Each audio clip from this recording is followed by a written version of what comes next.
I'm Alice Cornell. I'm Director of Deliverability at change.org. My pronouns are she, hers. And I'm also co-chair of the Brand Special Interest Group at MAAWG.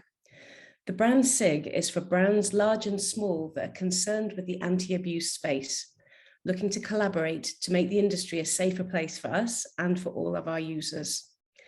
Spamming and phishing and typo squatting and credential stuffing, the dangers of maintaining an online presence have never been greater, and brands are usually right at the front line. We see it first. However, many organizations aren't even aware of the dangers, especially small to medium-sized businesses. And if they are, they perhaps don't have the resource or the knowledge to know what to do about it. It's easy to think that everyone must know this stuff by now, but this is sadly not the case. And with the huge move to online during the pandemic and the ever new and creative ways that spammers and fraudsters find to take advantage of it, this is even more important than ever.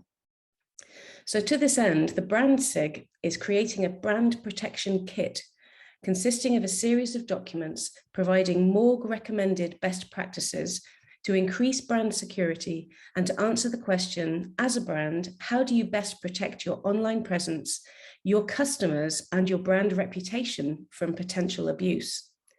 Whether it's trying to understand your brand's digital risk or shoring up email security, documenting internal workflows, or establishing an emergency response plan, the Brand Protection Kit will outline baseline security obligations that any brand should adhere to.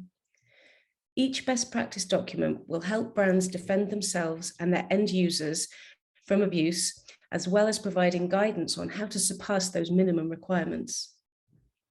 Our very first document on domain management was published last month and was released in 3 sections. Check out the first part by clicking on the link below. It covers the basics of domain protection. And domain protection is more important than ever. Phishing is still a very top of mind threat.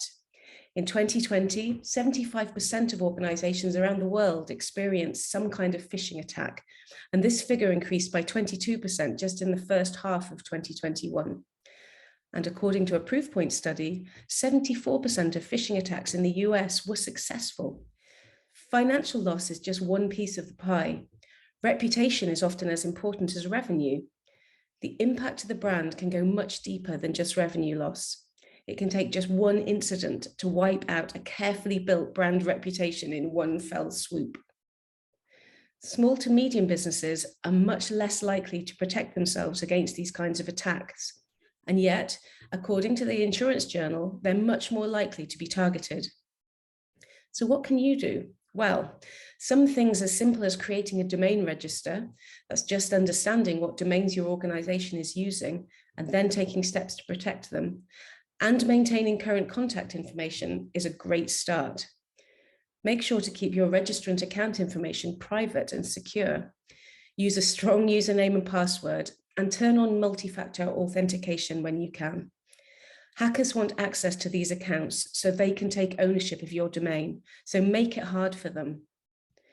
Taking the time to establish a good security policy or to review your existing policy now, as well as educating your team on potential dangers, can save a lot of grief and money and time later. In the blog, we discuss how you can do just that and what other steps you should take to protect your domains. Click on the link below for more and look out for parts 2 and 3 in this series of videos coming soon.